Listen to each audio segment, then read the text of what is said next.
नमस्कार ओडिशा। मु सुप्रभा महापात्र मोर सरल लेखा माध्यम सामाजिक जागृति आनिबा पई एई जेउ छोटिया प्रयासटीए करुछि सेथिरे जोग देबाकू आपण समस्तिंको अनुरोध करुछि। आसंतु शुणिबा एथर आजिर प्रयास। आउ प्रयासटीर नाम हैला युद्ध अंतिम समय रे। शनिवार सकाळ स्कूल बोली शिव सकाळु सकाळु पानी ढाल धरी दांत घसीबाकू दांड पिंडाकू बाहरी गला। केबे स्कूल को जाऊ कि न जाऊ शनिवार दिन से जेमिति हेले स्कूल जीव। तार गोटे अभियोग हैला कैलेंडर रे काहेकि 7 दिन जाक शनिवार नुहे।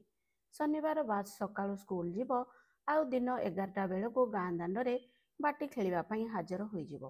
हेले ए कौन एते बड़ मन मौजिया शनिवार सकाळटारे ए बुढ़ी जेजेमाटा कौन पई केजाणी शिव शिव बोली बोबाली छाड़ुछि। से एमिति डाकु थाउ किए बा ता कथा को कर्णपात करुछि। बुढ़ीर किछि काम धंदा नाही तो सकाळु सकाळु आरंभ होई जाउछि। केतेबेले मते पानी दिए तो केतेबेले मो हाथ धरी पाइखाना को निए। जेमिति शिव तार नाती नुहे हलिया। आउ ए गालुआंक सरदार शिव आज भी ता कथा सुनिबनी। ए 80 वर्षर बुढ़ी हेउछि शिवर जेजेमा आ तार ठिकणा हेउछि बारीपट बाटघर। बयसर प्रकोपरे बुढ़ीर हाथ गोड़ जेतेबेले बरडा पत्र भली थरिबाकू लागिला झाड़ा झपटर सुविधा हेबो बोली बहु ताकू बाड़ी घरे बसई देइछि। आउ जेतेबेले मन पड़ी जाए बेलारे ता पाखरे भात गंडे थोई दिए। थर थर हातरे खाइला बेले केतोटी भात पाटी को जाए तो केतोटी तले पड़ी जाए। किंतु बहुर गोटिए पाटी डररे बुढ़ी साउंटा साउंटी करी भात सबू तलू उठाई निए। एबे बाड़ी घरर मालिक मशा डांस पिंपुड़ीक सहित बुढ़ी भी अटे। किंतु बुढ़ी सहित मालिकानत भाग करिबा पई मशा पिंपुड़ी बिल्कुल राजी नाहांती। तेणु सेमाने जिए जहा बाटरे बुढ़ी उपरे आक्रमण करंदी। मशा डांस राति सारा बुढ़ी को कामुड़ी कामुड़ी सुआई दियंदी नहीं। आउ पिंपुड़ी बिचारी बुढ़ीर कर्ण गह्वर को सीधा अधा रात्रि रे आक्रमण करिथाए। सेतिकी नुहे नालिया पिंपुड़ी पानी ढाଳରେ लुचि रही बुढ़ीर ओठको लिपस्टिक लगेला भली रंगेई दिए। आउ बारी कबाट जदि भूल रे खोला रही जाइछि कालिया कुकुरटा भी बुढ़ी सेजरे अख्तियार जमाई थाए। बुढ़ी बिचारी चिंता करुछि दुनियार सबुठारु बड़ लड़ेई महाभारत युद्धरे योद्धा माने सूर्य बुड़िले निज निज शिविर को बाहुड़ी चली जाती। किंतु बुढ़ी जातिर किछि ओलटा ही घटुछि। आउ बिचारी बुढ़ी निर्जीव थर थर हातरे निजକୁ रक्षा करि न पारि सेमानक सामनारे आत्मसमर्पण करिथाए। समयरे विडंबनारे बुढ़ी सिना आजी बाड़ी घरे पड़िछि नहले आगरू दांड दुआरे पान खाई घरर चौकीदार होई बसी थाए। आउ दांडरे जाउथिबा लोकंकु पदे पदे डाकुथाए। अजणा कुड़िया लोकंकु निजर बंधुबांधव घर भी चिन्हाई थाए।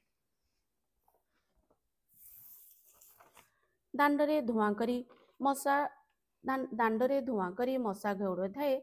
आउ दांड पिंडा को कुकुर उठी जिए बोली बाड़ी खंडे धरी सबुबले छेई छेई करुथाए। बुढ़ी डररे मशा कुकुर ता पिंडा को उठिया पाई साहस करंती नहीं। घर को जिए आसे आग बुढ़ी को जुहार करी पछे घरे पसी थाए। बुढ़ीर बिना अनुमति रे प्रवेश निषेध। हेले एबे आउ से दिन नाही। दांड दुआरे नुहे बुढ़ी एबे बाड़ी घरे पड़िछि। दांडर चहल पहल रे नुहे मशा माछी मेଳରେ तार दिन बितुची कौन खाली दिन टिके काटिबा कथा। केतेबेले दिन केतेबेले राति हेउछि बुढ़ी किछि जानी पारुनी। तार इच्छा टिके हाथ धरिले दांड दुआर को जीव। पड़िशा घर अईठा मा सहित पुणी थरे तार गपर आसर जमेई दब। हेले सासु पणिया देखाई बहुर बापा को कौन टिके केबे कहिथिला जे से कथा को बहु आजी जाए गंठी करी धरी बसिछि। पुओ को जमी बिक्री करी सहर रे दुकान करिबा पई पैसा देइनी बोली पुओ आजी जाए भी पदे पदे सुनाउछि। आउ ए बालुंगा नाती टोका ता माँ कथा शुणी जेजे माँ को टिके अनौनी। स्वामी तो ए संसार रे आउ नाहांती। आउ कहा आगरे अभियोग करिबो बा निजर मन कथा कहिबो। एमिति से बाट घरे केतेबेले से आखि बुझी दब। एमिति दहगंज होई बंचिबा अपेक्षा मरी जिबाटा ही भल। ए मशा डांस पिंपुड़ी कबळू तो रक्षा पाइब। बंचिथिला बेले तो कौनसी स्नेह सम्मान पाइला नहीं। मरीगला परे ता नारे गाँ दांडरे भोजी भासिब। ए होछि आम समाजर कौनसी जुक्ति आउ अर्थ को प्रकाश करुनथिबा नियम। मनीष बंचिथिला बेले मशा डांसर भोजी आउ मल्ला परे 12 दिन जाई गाँ लोकंकर भोजी। आज्ञा आजिर प्रयासटी एइठी रखुछि। ଯଦି ଆପଣଙ୍କୁ ଭଲ ଲାଗିଛି ତାହେଲେ ଲାଇକ୍, ସେୟାର, ସବସ୍କ୍ରାଇବ୍ କରିବାକୁ ଭୁଲିବେନି। ରହିଲି, ନମସ୍କାର।